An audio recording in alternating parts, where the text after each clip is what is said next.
आहे की physics institute by Shivaji हे जे युट्यूब चॅनल आहे आपलं, यावर मी आता एक नवीन सिरीज स्टार्ट केली आहे, जे की तुम्हाला टायटल मध्ये दिसत असेल की प्रिव्हियस इयर सोल्युशन्स. आणि प्रिव्हियस इयर सोल्युशन्स ते कशा कशाचे असतील, तर यामध्ये क्वेश्चन्स असतील MST CET, नीट, JEE आणि फुल्ली फोकस असेल आपला फक्त यावर, कशावर, फिजिक्सच्या क्वेश्चन्स. तर महाराष्ट्र CET ची एक्झाम असो किंवा प्री मेडिकल PMT जे असते, ज्याला आपण आता सध्या नीट म्हणतो, त्याचे असो, किंवा इंजिनिअरिंग एंट्रन्स JEE असो, या सर्व एक्झाम्सचे प्रिव्हियस इयरचे 2020-2021 पर्यंतचे आलेले सर्व क्वेश्चन्स, आणि तेही आपण चॅप्टर वाईज घेणार आहोत. कसे, ते रीडिंग मध्ये दिसत असेल तुम्हाला, चॅप्टर वाईज. सो तुम्हाला माहिती, या सिरीज मध्ये काय असणार, आपण दररोज 10, इथे तुम्हाला जरी 10 घ्यायचं असलं तरी क्वेश्चन्स हे प्रत्येक लेक्चर मध्ये मोर दॅन 10च होतील.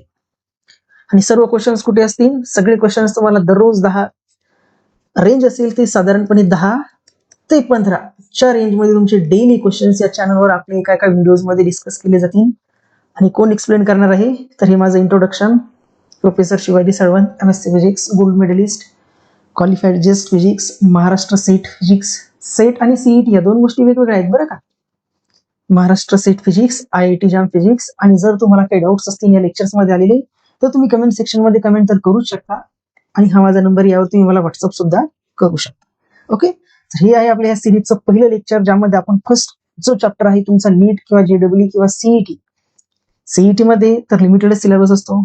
सो नीट आणि JEE वर आपला मॅक्सिमम फोकस असेल. तर फर्स्ट युनिट जे आहे तुमचं सिलेबस नुसार चॅप्टर 1, जे की काय आहे, युनिट्स आणि मेजरमेंट. म्हणजे NCERTच्या फर्स्ट NCERTचा जो चॅप्टर 1 आहे तुमचा, युनिट्स आणि मेजरमेंट, त्यापासून आपण काय करतो आहोत, सुरुवात करतो आहोत. तर यामध्ये आपण काय करणार, आतापर्यंत आलेल्या एक्झाम्सचे वन बाय वन एक एक क्वेश्चन्स आपण हा डिटेलमध्ये, फक्त क्वेश्चन आणि त्याचा आन्सर काय येते नाही, तुमचं क्वेश्चनचा आन्सर कसा आलं, त्या आन्सर तुम्हाला स्टेप बाय स्टेप डिटेलमध्ये सांगितलं सुद्धा जाईल. आणि त्यामध्ये तुम्हाला एवढं डिटेलमध्ये सांगितल्यानंतरही जर डाऊट असतील तर तुम्ही खाली कमेंट करू शकता. अदरवाईज प्रत्येक स्लाइड्सवर नंबर सुद्धा आहे, तुम्ही त्या नंबरवर मला व्हॉट्सअप सुद्धा करू शकता. ओके, चला. तर फर्स्ट क्वेश्चन आहे, कधी विचारलेला आहे हा क्वेश्चन, विचारलेला आहे नीट 2019. इथे बघा, इयर सुद्धा मेन्शन केलेलं आहे, कधी आलेला असेल, इथे इयर असेल आणि इथे क्वेश्चन्स असेल, खाली 4 ऑप्शन्स आहेत त्याचे. बघा, फर्स्ट क्वेश्चन काय दिलेलं आहे तुम्हाला, the unit of thermal conductivity. पहिलाच क्वेश्चन विचारलेला आहे की तुम्हाला थर्मल कंडक्टिव्हिटीचं युनिट काय असेल. खाली A, B, C आणि D 4 ऑप्शन दिलेले आहेत, आणि हा नीट 2019च्या एक्झाम्स मध्ये आलेला क्वेश्चन आहे. तर याला आपण सॉल्व्ह करू. बघा, विचारलेलं काय तुम्हाला, थर्मल कंडक्टिव्हिटीचं युनिट विचारलेलं आहे. आता तुम्ही थर्मल प्रॉपर्टीज जो आहे किंवा थर्मल प्रॉपर्टीज ऑफ सॉलिड्स मध्ये समोर शिकणार आहात, ज्यांना प्री नोन असेल तर त्यांनी थर्मल प्रॉपर्टीज ऑफ सॉलिड मध्ये थर्मल कंडक्टिव्हिटी बद्दल डिस्कस केलेलं असेल किंवा थर्मल कंडक्टिव्हिटी बद्दल तिथं वाचलेलं असेल. तर थर्मल कंडक्टिव्हिटी आपण डिनोट करत असतो लेटर कॅपिटल K ने, आणि थर्मल कंडक्टिव्हिटीचा फॉर्म्युला असतो thermal conductivity K is equal to amount of heat given to the body having thickness X किंवा L असेल. एखादी बॉडी आहे, त्या बॉडीला तुम्ही Q अमाऊंट ऑफ हीट दिली, त्या बॉडीची थिकनेस असेल X, त्या बॉडीचा एरिया असेल A, टेम्परेचर एवढी हीट दिल्यामुळे त्या बॉडीमध्ये झालेलं temperature delta T per unit time T. तर हा तुम्ही थर्मल कंडक्टिव्हिटीचा formula thermal properties of solids मध्ये लर्न केलेला असेल. जे नवीन असतील त्यांनी हा थर्मल प्रॉपर्टीज ऑफ सॉलिड जो चॅप्टर आहे तुमचा, त्यामध्ये तुम्ही हा शिकणार आहात समोर. ज्यांना माहिती नसेल त्यांनी सध्या पुरतं तर या फॉर्म्युला काय करायचं, एवढा लक्षात ठेवायचा आहे. सो आता बघू आपण काय करू, आपल्याला या Kचं युनिट काढायचं आहे. सो आपल्याला जर या सगळ्या क्वांटिटीची युनिट माहिती असतील, आपण यामध्ये त्या युनिटच्या व्हॅल्यू जर सबस्टिट्यूट केला, तर तुम्हाला ऑब्व्हियसली काय मिळणार, या राईट हँड साईडच्या क्वांटिटीचं युनिट मिळणार, आणि आपण ते ऑप्शन सोबत मॅचअप करणार. चला, तर मग आपण एका एका क्वांटिटीचे युनिट यामध्ये सबस्टिट्यूट करू. फर्स्ट क्वांटिटी आहे Q. Q म्हणजे काय, हीट. Q काय आहे इथे, हीट. ही Q आहे हीट. आता तुम्हाला माहिती असेल की हीट आणि एनर्जी ह्या दोन क्वांटिटी इक्विव्हॅलंट आपण म्हणत असतो, की जेवढी अमाऊंट ऑफ हीट एखाद्या मटेरियल रिलीज करतो, तेवढं काय करत असतो तो वर्क. तेवढी वर्क नाही, तेवढी एनर्जी तो लॉस करत असतो, तेवढी एनर्जी गेन करत असतो. हीट आणि एनर्जी ह्या दोन क्वांटिटीचे युनिट काय असतं, सेम असतात. सो मग हीट एनर्जीचं युनिट आपल्याला माहिती काय असतं, जूल. मग सो हीटचं युनिट पण काय असेल, जूल. मग इथे नोट करायचं J. ओके, आता हे काय आहे, थिकनेस. थिकनेस म्हणजे डिस्टन्सच आहे, म्हणजे याचं युनिट असेल मीटर. वरच्या दोन क्वांटिटीचे युनिट झाले, फर्स्ट हीटचं युनिट जूल, डिस्टन्सचं किंवा थिकनेसचं युनिट मीटर अपॉन एरिया. आता एरियाचं युनिट काय असतं, लेंथ इंटू ब्रेथ. लेंथ सुद्धा एक डिस्टन्सच आहे, ब्रेथ सुद्धा किंवा सरळ सरळ एरियाचं युनिट काय असतं आपल्याला माहिती आहे, मीटर स्क्वेअर. मग खाली आपण लिहिणार एरियाचं unit metre square. Change in temperature, आता टेम्परेचरचं युनिट किंवा चेंज इन टेम्परेचरचं दोन टेम्परेचरचे ऍडिशन असो, दोन टेम्परेचरचं सबस्ट्रॅक्शन असो, काही असो, त्यांचं युनिट काय असणार, टेम्परेचरचं केल्विन तर केल्विनच असणार. मग इथं लिहायचं आपण केल्विनचा के. टाइम कशामध्ये मेजर करतो आपण, सेकंद. आता बघा न्यूमरेटर मध्ये हा मीटर खालच्या मीटर स्क्वेअरच्या एका मीटर सोबत होईल कॅन्सल. मग इथे काय मिळेल तुम्हाला, वरती मिळेल जूल, खाली हा एक मीटर केल्विन सेकंद. मग आता तुम्ही लगेच ऑप्शनकडे बघायचं, joule per metre per kelvin per second दिसते का, तर जूल जूल वाल्या सोबत नाही. मग आपल्याला काय करावं लागेल, याला वॅट मध्ये कन्वर्ट करावं लागेल. आता बघ वॅट मध्ये कन्वर्ट करताना काय करायचं, न्यूमरेटरला असणारा जूल आणि डिनॉमिनेटरचा सेकंद, दोन क्वांटिटीला लिहायचं एका खाली एक, आणि उरलेल्या दोन क्वांटिटीला लिहायचं वेगळं, केल्विन सेकंद. केल्विन आणि मीटर, सॉरी सेकंद येणार, काइन केल्विन मीटर, कारण एक सेकंद आपण इथे घेतलेला ऑलरेडी, सो सेकंद येईल का तिथे नाही. मग काय येईल तिथे, केल्विन आणि हा एक मीटर. अच्छा, आता जूल कशाचं युनिट आहे, तर जूल युनिट आहे एनर्जीचं सुद्धा असतं जूल युनिट. जूल युनिट कशाचं असतं, एनर्जीचं. आणि सेकंद टाइमचं, सेकंड टाइमचं. मग आपल्याला माहित असतं पॉवर कशी रिप्रेझेंट करत असतो आपण, तर पॉवर असते energy per unit time. Energy per unit time, एनर्जीचं युनिट जूल, टाइमचं युनिट सेकंद, आणि पॉवरचं युनिट असतं, यालाच आपण लिहू शकत असतो वॅट. यालाच आपण काय करत असतो, वॅटने रिप्रेझेंट करतो. सो इथे तुम्हाला हे बॉक्समध्ये डिनोट केलेली जी क्वांटिटी आहे, या बॉक्समध्ये डिनोट केलेली क्वांटिटी ही कशाचं युनिट झालेली, मग वॅट, ते म्हणजेच पॉवरचं. म्हणजे हे काय झालं तुमचं वॅट, आणि खाली केल्विन मीटर जसाच्या तसं. केल्विन मीटर जर वरती पाठवला तर काय होईल तुम्हाला, वॅट केल्विन डिनॉमिनेटरचा न्यूमरेटर आला तर केल्विनची पॉवर -1, मीटर डिनॉमिनेटरचा वरती गेल्यानंतर मीटरची सुद्धा पॉवर -1. सो तुम्हाला थर्मल कंडक्टिव्हिटी के चं याचं युनिट काय मिळालं, watt per kelvin per metre, किंवा watt kelvin raise to the power -1 metre raise to the power -1. चला आता ऑप्शन बघूया आपण. तर तुम्हाला दिसतंय इथे की सरळ सरळ पहिलं ऑप्शनच दिसतंय की ज्यामध्ये watt meter inverse kelvin inverse, आपला सुद्धा watt meter inverse kelvin inverse. So option काय तुमचं करेक्ट, ऑप्शन ए. सो याचं करेक्ट ऑप्शन काय आहे, option A. Option A is correct.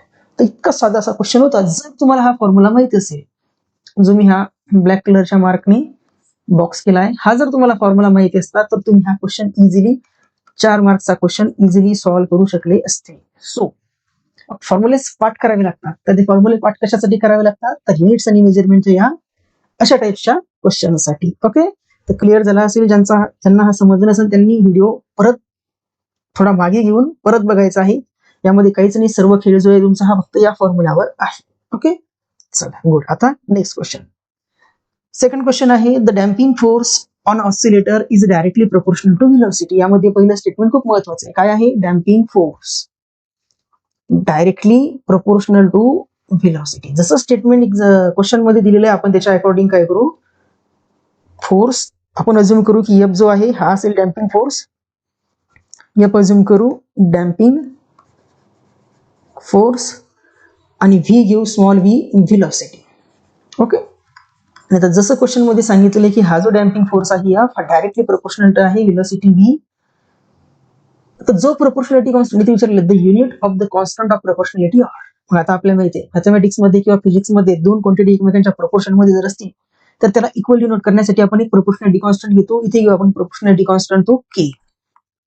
Proportionality constant घेऊ के. हा काय इथं तुमचा प्रोपोर्शनॅलिटी प्रोपोर्शनॅलिटी कॉन्स्टंट. हा काय घेऊ आपण प्रोपोर्शनॅलिटी कॉन्स्टंट. कशात काय काढायचं, प्रोपोर्शनॅलिटी कॉन्स्टंटचं युनिट. असं बघा के काय मिळेल तुम्हाला यावरून, मग यावरून तुम्हाला मिळेल K is equal to force upon velocity. चला, फोर्सचं युनिट सगळ्यांना माहिती असतं. फोर्सचं युनिट काय असतं, तर न्यूटन. फोर्सचं युनिट काय असतं, न्यूटन. आणि व्हेलॉसिटीचं मीटर पर सेकंद. फोर्सचं युनिट असतं न्यूटन आणि व्हेलॉसिटीचं मीटर पर सेकंद. आता हे न्यूटनच कशाचे इक्विव्हॅलेंट असतं बघा, खूप फेमस आहे Newton second law of motion, ज्याला आपण डिनोट करतो F is equal to M A. फोर्सचं युनिट न्यूटन, राईट हँड साईडला मासचं unit KG, acceleration metre per second square. म्हणजे न्यूटन कशाचे इक्विव्हॅलेंट आहे, मग न्यूटन इक्विव्हॅलेंट आहे KG metre per second square. मग न्यूटनची व्हॅल्यू आपण इथे उठवतो, ती न्यूटनची व्हॅल्यू आपण इथे जर का सबस्टिट्यूट केली तर तुम्हाला काय मिळेल, मग तर इथे मिळेल तुम्हाला kg metre per second square upon metre per second.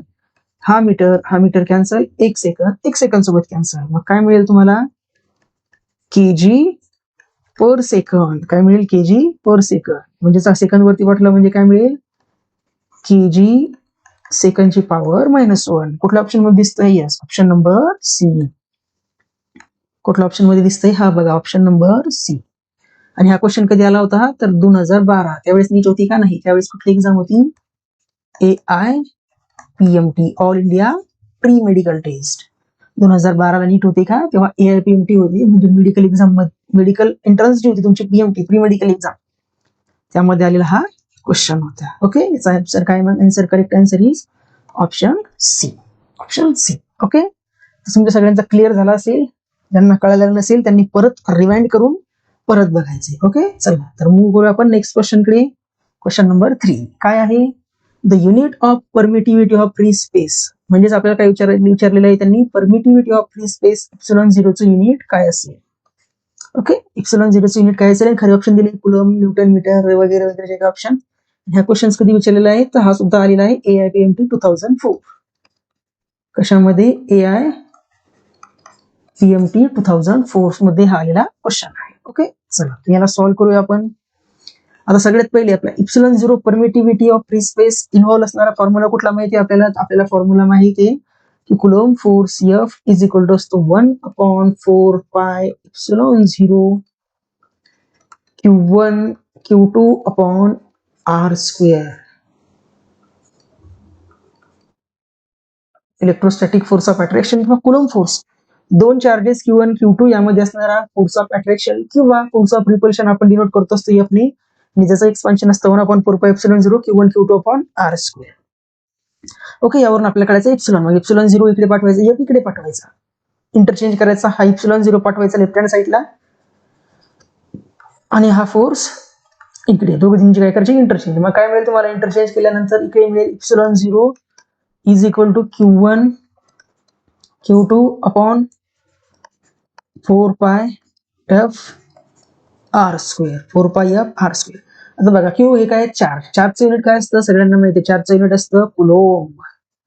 चार्जचं unit coulomb. एका चार्जचं 1 कुलम, दुसऱ्या चार्जचं 2 कुलम. म्हणजे वरती काय होईल तुमचा? Coulomb square.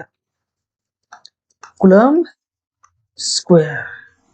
म्हणजे ऑप्शन ए आणि ऑप्शन बी तुमचा इथेच निग्लेक्ट होतं, कारण ऑप्शन ए आणि ऑप्शन बी मध्ये कुलम स्क्वेअर वरती नाहीये. सो राहिला तुमचा एक तर ऑप्शन बी. ए आणि बी तर इथेच कटले. मग काय ऑप्शन सी आणि ऑप्शन डी पैकी उत्तर असेल. खाली काय मिळतंय? 4π. 4π इज कॉन्स्टंट नंबर. ही क्वांटिटी काय तुमची? 4π कॉन्स्टंट, याचा काही युनिट नसतं. फोर्सचं युनिट न्यूटन. फोर्सचं युनिट न्यूटन. आणि हा काय? डिस्टन्स स्क्वेअर, म्हणजे मीटर स्क्वेअर. म्हणजे हा मीटर स्क्वेअर. म्हणजे काय मिळतं तुम्हाला? Coulomb square newton metre square. Coulomb square newton metre square हे मिळालं तुम्हाला याचा युनिट ε0 चं. म्हणजेच परमिटिव्हिटी ऑफ फ्री स्पेसचं याचा युनिट मिळालं तुम्हाला coulomb square plus coulomb square upon newton metre square. तर बघा कुठल्या ऑप्शन मध्ये दिसतंय तुम्हाला हे करेक्ट? तर तुम्हाला दिसतंय option number C, coulomb square plus coulomb square per newton metre square. So correct answer काय आहे मग याचं? Option C. Option C is correct. बघा किती सोपा क्वेश्चन आहे. 2004 हा सुद्धा PMT मध्ये आलेला क्वेश्चन आहे. ओके, चला नेक्स्ट क्वेश्चन स्क्रू गेजचा. काय क्वेश्चन मधील? Screw gauge has a least count 0.01 mm, म्हणजे 0.01 मिलीमीटर हा काही स्क्रू गेजचा least count. There are 50 divisions in its circular scale. आता आपल्याला माहिती आहे स्क्रू गेज किंवा व्हर्नियर कॅलिपर हा जो असतो याला 2 स्केल्स असतात. एक असते मेन स्केल, एक असते व्हर्नियर स्केल किंवा त्याला आपण म्हणतो सर्क्युलर स्केल. आणि तुम्ही टोटल रिडिंग कशा प्रकारे काढत असतात? Main scale reading plus least count into circular scale reading. आणि जर त्यामध्ये काही इरर्स असतील तर ती इरर ऍड सबस्ट्रॅक्ट करून आपण काय करत असतो? टोटल रिडिंग काढत असतो. सो आपल्याला विचारले यांनी स्क्रू गेजचा काय? पीच. स्क्रू गेजचा पीच. चला तर काढूया आपण स्क्रू गेजचा पीच. आता तुम्ही टेक्स्ट बुक मध्ये एखादे जर वाचलेलं असेल तर तुम्हाला माहिती असेल पीच म्हणजे काय असतो. Pitch is nothing but pitch हा दुसरा काही nothing but the pitch is nothing but the amount of reading shown by screw gauge. Short form मध्ये मी त्याला एसडी लिहितोय. Amount of reading shown by screw gauge when one complete circular scale rotated. अशी काहीशी definition असते की pitch म्हणजे काय, जेव्हा तुम्ही स्क्रू गेजचा एक सर्क्युलर स्केलला कम्प्लिटली रोटेट करता, स्क्रू गेजच्या सर्क्युलर स्केलला कम्प्लिटली रोटेट करता, तेव्हा मिळणारं जे डिस्टन्स असतं त्यालाच म्हणतो आपण पिच. त्यालाच काय म्हणतो असतो आपण, पिच. मग तुम्हाला पिच कसा मिळतो, तो पिच मिळतो तुम्हाला पी आय, ही पिचचं स्पेलिंग. तो पिच इज इक्वल टू असतो list count into number of divisions. List count into number of divisions. List count into number of divisions. List count किती आहे मग, तर लिस्ट काउंट आहे 0.1 mm आणि number of divisions 50. Number of divisions 50. दोन्हींचं जर तुम्ही 50 दोन्हीचं जर मल्टिप्लिकेशन केलं तर तुम्हाला काय मिळेल, या 50 ने याला मल्टिप्लाय करायचं, 50 × 150 म्हणजे 0.5. काय मिळेल तुम्हाला, हिचं आन्सर 0.5 mm. काय मिळेल तुम्हाला पिच 0.5 mm. किंवा ऑप्शन दिसतोय option number C. Option number C. कुठला ऑप्शन दिसतोय, ऑप्शन नंबर सी. ओके, चला next question. In an experiment, the percentage of error occurred in the measurement of physical quantities A, B, C, and D are 1%, 2%, 3%, 4% respectively. Then the maximum percentage of error in the measurement of X. आणि X तुम्हाला काहीसा form दिलेला आहे. तर बघा काय दिलेलं आहे क्वेश्चन्स मध्ये. X दिलेला आहे तुम्हाला A² B⁻⁴ C⁻⁴ DQ आणि विचारलेला आहे percentage of error in X. तुम्हाला माहिती असेल, तुम्ही डायरेक्टली स्टँडर्ड फॉर्म्युला शिकलेला असाल की X मधला पर्सेंटेज ऑफ एरर काय असतो, percentage of error in X, percentage of error in X is equal to, याच्यानुसार 2 × percentage of error in A, 2 × percentage of error in A. त्याला आपण काय करू, सर्वांना 100 ने लास्ट मल्टिप्लाय करू, जेणेकरून 100 प्रत्येक टर्म सोबत लिहिण्याची गरज नाही. 2 × relative error in A plus 1/2 × relative error in B plus 1/3 × relative error in C plus 3 × relative error in D आणि या सर्वांचा पर्सेंटेज, या सर्वांचा पर्सेंटेज. ह्या 100 ने तुम्ही इथे मल्टिप्लाय केलं तर तुम्हाला मिळेल percentage error in D, percentage error in C, percentage error in B, percentage error in A. ज्या सर्वच व्हॅल्यू तुम्हाला क्वेश्चन्स मध्ये वरतीच दिलेल्या आहेत. बघा यामध्ये व्हॅल्यू पुट करू आपण. 2 × ए मधला एरर किती आहे, 1%. ए मधला एरर 1% प्लस 1/2. बी मध्ये असलेला एरर 2% × 2% प्लस 1/3. सी मधला एरर 3% × 3% प्लस 3 × डी मधला एरर 4% × 4%. मग याला तुम्ही जर सॉल्व्ह केलं तर इथे लिहितो वरती, याला जर सॉल्व्ह केलं तर काय मिळेल,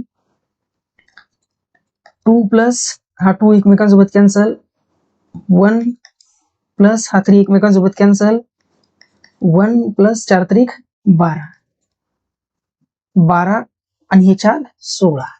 2 प्लस 12 इज इक्वल टू 16%. किती मिळते तुम्हाला percentage of error in X. X physical quantity मधला किती पर्सेंटेज एरर मिळतो मग तुम्हाला 16%. किती ऑप्शन दिसतोय, ऑप्शन नंबर सी. कुठला ऑप्शन आहे करेक्ट, ऑप्शन नंबर सी. हा कधी आलेला क्वेश्चन, नीट 2019. खूप जण नाहीये, जस्ट आता विचारलेला क्वेश्चन 2 वर्ष अगोदर. सो करेक्ट आन्सर काय आहे मग, ऑप्शन सी. ऑप्शन सी काय आहे करेक्ट. ओके, चला नेक्स्ट क्वेश्चन. हा क्वेश्चन सुद्धा आहे व्हर्नियर कॅलिपरचा. The main scale of vernier calliper has n divisions per second. Vernier कॅलिपरच्या मेन स्केल मध्ये आहे n divisions per second. n division of vernier scale coincide with n-1 divisions. म्हणजे काय दिलेलं तुम्हाला क्वेश्चन्स मध्ये, जे स्टेटमेंट मध्ये माहिती दिलेली ती लिहून घेऊ आपण. n मेन स्केल डिव्हिजन हे कोइन्साइड करतात n-1 division on n division of vernier scale coincide with n-1 division of main scale. Okay, आपण उलट लिहिलंय. काय सांगितलेलं त्यांनी, स्टेटमेंट व्यवस्थित वाचा, की n division, n vernier scale division हे इक्विव्हॅलंट आहेत n-1 main scale division. n-1 main scale डिव्हिजनच्या इक्विव्हॅलंट आहेत. आणि पहिल्या स्टेटमेंट मध्ये दिलेले आहे की main scale of vernier calliper has n divisions per second. म्हणजे 1 मेन स्केल डिव्हिजनची व्हॅल्यू दिलेली आहे तुम्हाला 1/n डिव्हिजन पर सेंटीमीटर. या पहिल्या दोन स्टेटमेंट मध्ये दिलेल्या इन्फॉर्मेशन. आणि विचारलेले काय, the list count of vernier calliper is. तर लिस्ट काउंट मध्ये तुम्हाला व्हर्नियर कॅलिपरचा फॉर्म्युला, की list count of vernier calliper is 1 main scale division minus 1 vernier scale division.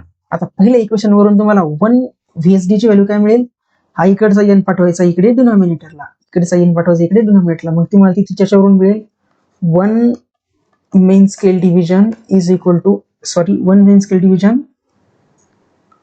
Minus 1 main scale division minus vernier स्केलच्या ठिकाणी मिळेल n-1 upon n vernier scale division. Vernier स्केलच्या ठिकाणी हा MSD.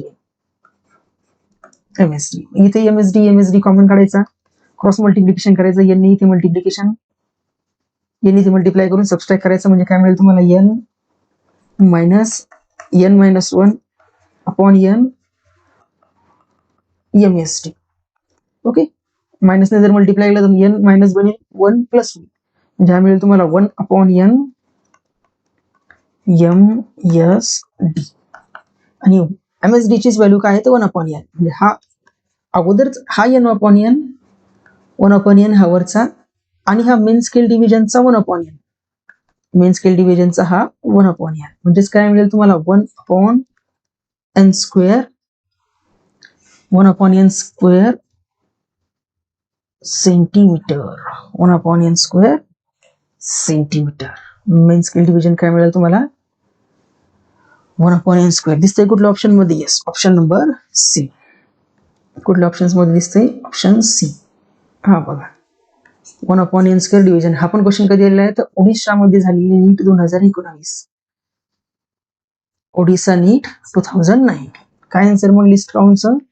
List count is equal to 1 upon n square centimetre. So 1 upon n square centimetre हे काय त्याचं correct answer. Okay, so next question आहे नीट 2018 मध्ये विचारलेला. नीट 2018 काय, a student measures the diameter of small steel ball using a screw gauge has a least count 0.01 centimetre. Okay, screw गेजचा least count दिलेला आहे 0.01 centimetre. The main scale reading is 5 millimetre and 0 of circular scale division coincide with 25 division above the reference level. Okay, if the screw gauge has a zero error, इथे काय आहे, zero error दिला आहे किती, -0.04 centimetre. the correct diameter of ball is. आता बघा, तुम्हाला formula माहिती असेल की reading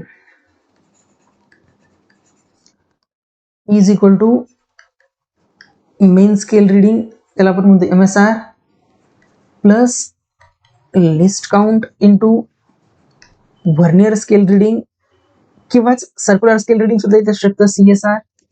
MSR plus least count into VSR और CSR मायनस 0 रीडिंग, आता क्वेश्चन्स मध्ये दिलेलं आहे तुम्हाला की मेन स्केल रीडिंग आहे 5 mm, MSR आहे तुमचं 5 मिलीमीटर प्लस लिस्ट काउंट आहे 0.01 सेंटीमीटर, 0.001 सेंटीमीटर. लिस्ट काउंट दिला आहे 0.001 सेंटीमीटर. याला तुम्ही मिलीमीटर मध्ये कन्वर्ट केलं तर मिळेल 0.01 म्हणजे लिस्ट काउंट मिळेल तुम्हाला 0.01 इंटू व्हर्नियर स्केल डिव्हिजन किती आहे तर 25 नंबरचा किती आहे 25 याचं युनिट पण मिलीमीटर मायनस झिरो रिडिंग किती दिलेलं आहे 0.04 मायनस 0.04 तुम्हाला दिलेलं आहे ते मायनस 0.004 ते आहे सेंटीमीटर मध्ये ते कशामध्ये आहे सेंटीमीटर मध्ये ओके सगळे ऑप्शन सेंटीमीटर मध्ये आहे सो आपण काय करू मिलीमीटर मध्ये काढू नंतर त्याला सेंटीमीटर मध्ये कन्वर्ट करू ठीक आहे चला काय हरकत नाही याला मग हे मिळेल तुम्हाला मायनस 0.04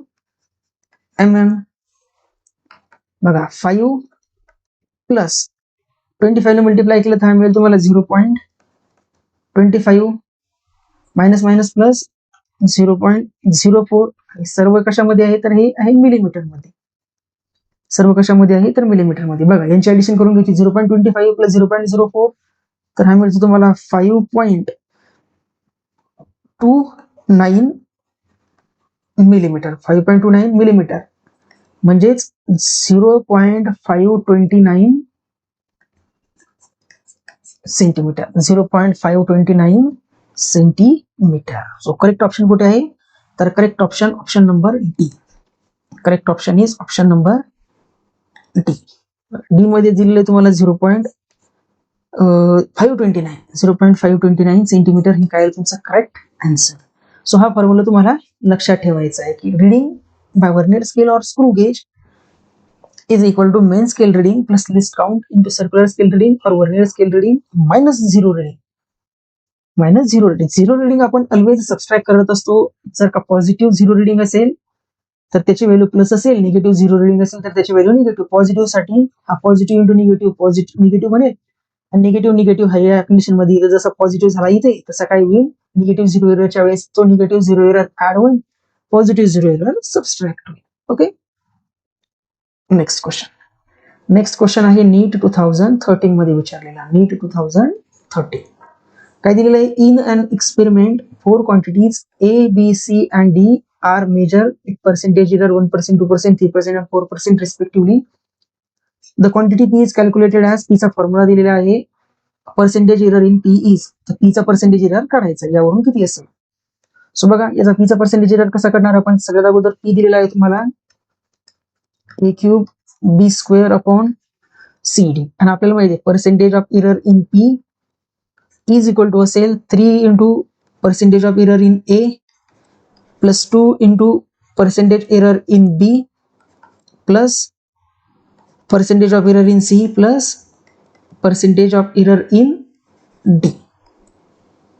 सगळ्या व्हॅल्यूज यामध्ये पुटअप करायच्या मग 3 into A मधला percentage error 1 plus 2 into B मधला percentage error 2 plus 3 into plus 1 into C मधला percentage error 3 plus 1 into D मधला पर्सेंटेज एरर 4 सो काय मिळेल मग तुम्हाला 3 plus 4 plus 3 plus 4 7 आणि हे 7 किती मिळाले 14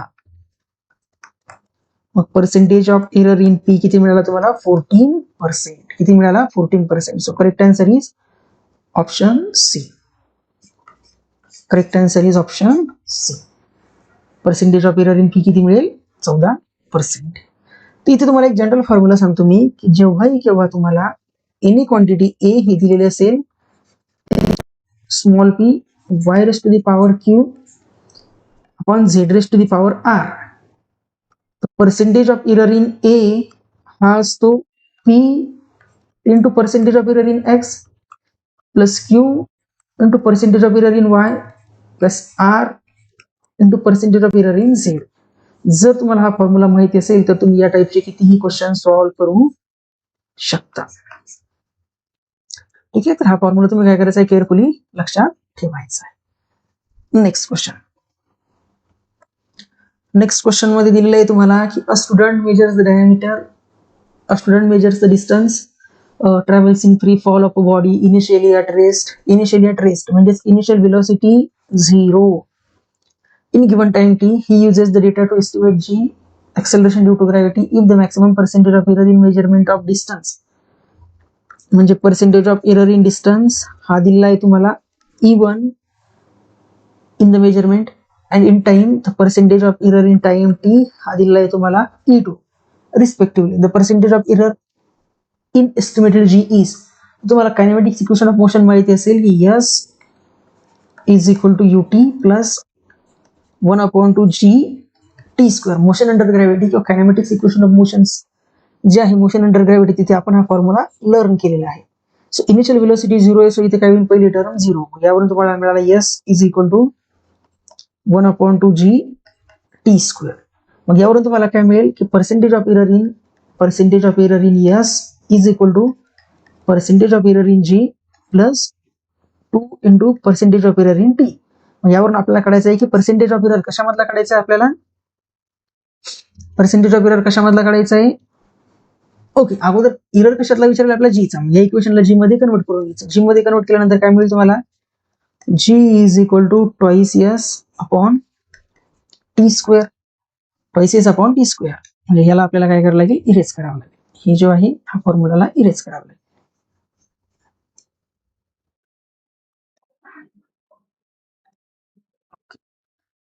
यावरून काय मिळेल तुम्हाला percentage of error in G is equal to percentage of error in S plus 2 times percentage of error in T. S मधला पर्सेंटेज ऑफ एरर आपण डिनोट केलेला आहे E1 ने, सो हा मिळेल तुम्हाला E1 आणि T मधला पर्सेंटेज एरर E2 ने, so 2E2.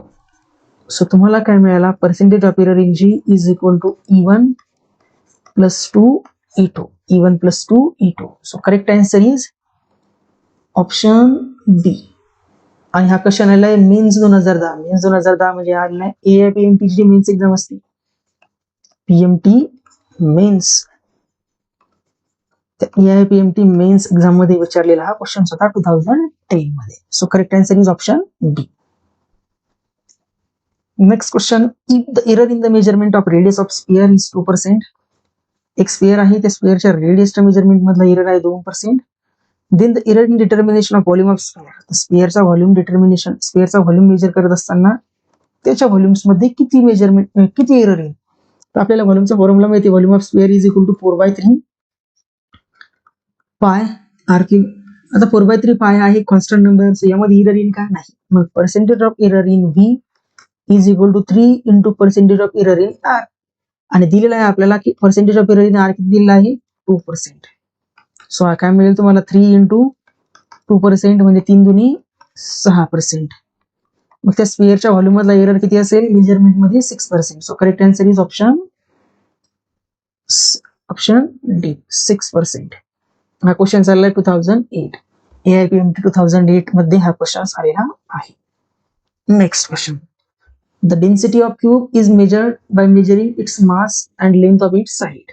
Okay, if the maximum error in the measurement of mass मधला मॅक्सिमम एरर आहे 3% अँड लेंथ मधला error 2% respectively, then the maximum error in the measurement of density will be. आपल्याला माहिती काय असते, density is equal to, डेन्सिटीचा formula असतो density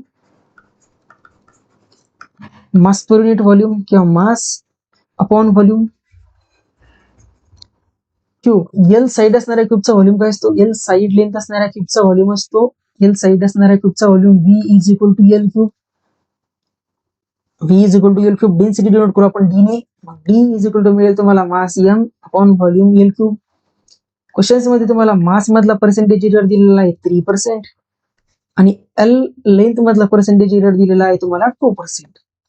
ठीक आहे, मग या इक्वेशन वरून तुम्हाला काय मिळेल, percentage of error in D is equal to percentage of error in M plus 3 into percentage of error in L. So मासचा पर्सेंटेज एरर 3% प्लस 3 इंटू लेंथचा पर्सेंटेज एरर 2%. सो 3% प्लस 3 दोन्ही 6%, 6 आणि 3 9%. म्हणजे percentage of error in density of cube किती मिळेल तुम्हाला 9%. एक option मध्ये yes, option number D. Option D. हा क्वेश्चन खूप जुना आहे 1996, बट थोडा ट्रिकी क्वेश्चन होता. जर तुम्हाला डेन्सिटीचा फॉर्म्युला माहिती असेल आणि तो फॉर्म्युला माहिती असेल जो की तुम्हाला 2 स्लाइड अगोदर मी सांगितलेले, त्या फॉर्म्युल्याचा आणि या फॉर्म्युल्याचा यूज करून तुम्ही काय करू शकता, इझिली या क्वेश्चनचा आन्सर काढू शकता. नेक्स्ट क्वेश्चन आहे, the percentage of error in the measurement of mass and speed. Mass आणि स्पीड, मासचा एरर 2%, स्पीडचा एरर 3%. म्हणजे काय, error in mass is, percentage of error in mass is 2% आणि percentage of error in velocity किंवा speed is 3%. The error in the estimation of kinetic energy is obtained by measurement of mass आणि speed. म्हणजे kinetic energy मध्ये किती percentage of error येईल असं तुम्हाला विचारलेलं आहे. आता कायनेटिक एनर्जीचा फॉर्म्युला माहिती आहे आपल्याला, किती असतो, 1/2 m v². कुठे शिकलेला आहे आपण, वर्क पॉवर एनर्जी चॅप्टर मध्ये. वर्क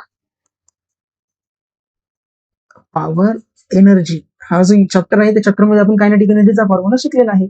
मग यावरून काय मिळेल तुम्हाला, error in kinetic energy is equal to error in mass plus 2 times error in speed.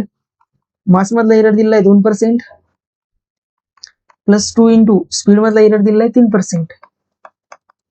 So 2 3 2 6 आणि 2 8. कायनेटिक एनर्जी मधला एरर किती मिळेल मग तुम्हाला, 8%. कायनेटिक एनर्जी मधला एरर किती मिळेल, 8%. सो ऑप्शन इझी आहे, ऑप्शन ए काय तुमचं करेक्ट. 1995 मध्ये विचारलेला क्वेश्चन आहे, बट सोपा आहे. जर तुम्हाला कायनेटिक एनर्जीचा फॉर्म्युला माहिती असेल तर तुम्ही या क्वेश्चन्सला इझिली सॉल्व्ह करू शकता. नेक्स्ट क्वेश्चन आहे, a certain body has weight 22.42 gram and measured volume 4.7 cubic centimeter. The possible error in the measurement of mass and volume are, the possible error in the measurement of mass and volume. मास मधला possible error आहे 0.01 आणि volume मधला error आहे 0.1. Then the maximum error in density. Just अगोदर use केला formula तोच. Density काय असतो, density is equal to mass per unit volume आणि percentage of error in density is equal to percentage of error in mass plus percentage of error in volume. Mass मधला percentage of error 0.01. Okay, थांबा एक minute. Directly question नुसार maximum error in density will be, असं directly जर आपण solve केला तर हा मिळणार नाही. Then the maximum error in density mass per unit volume. Okay, यासाठी आपल्याला काय करावं लागेल, डायरेक्ट फॉर्म्युलानुसार करावं लागेल. याला आपण इरेज करू.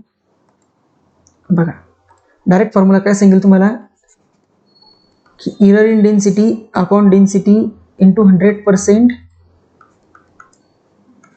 Is equal to error in mass upon original mass into 100% plus error in volume upon original volume into 100%. So यामध्ये व्हॅल्यू सबस्टिट्यूट करायच्या लेफ्ट हँड साईडला. मास मधला error 0.01, original mass 22.42 into 100 plus volume मधला error 0.1 upon original volume 4.7 into 100%. आणि इकडे मिळेल तुम्हाला हा percentage of error in density. हा मिळेल तुम्हाला डेन्सिटी मधला पर्सेंटेज एरर.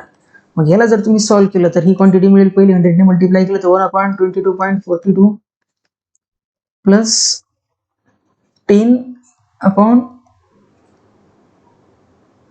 4.7. मग याला जर तुम्ही अप्रॉक्सिमेटली सॉल्व्ह केलं तर तुम्हाला आन्सर मिळतं 2%. याला जर तुम्ही सॉल्व्ह जर केलं तर 1/22.42 म्हणजे 1/4. 1/22 हा अप्रॉक्सिमेटली तुम्हाला 2% जवळपास मिळतो. म्हणजे ऑप्शन जे तुमचा option number B, option number B जो आहे तो ऑप्शन बी काय आहे, correct. Option B is correct. So हे होते तुमचे आय थिंक 13 ते 14 क्वेश्चन्स होते. यानंतर जे काही क्वेश्चन्स जे युनिट्स अँड मेजरमेंटचे ते आपण डे बाय डे अपलोड करत जाऊ. सो तुम्ही काय करायचं, चॅनलला लाईक करायचं, शेअर करायचं आणि सबस्क्राईब करायचं. आपण असेच व्हिडिओ जे आहेत ते वारंवार तुमच्यासाठी प्रिव्हियस इयरचे क्वेश्चन्सचे सोल्युशन्स घेऊन येणार आहोत. सो भेटूया लवकरच नवीन व्हिडिओजमध्ये, ज्यामध्ये आपण युनिट्स अँड मेजरमेंट चॅप्टरचे राहिलेले समोरचे क्वेश्चन्स घेऊ. Okay, thank you.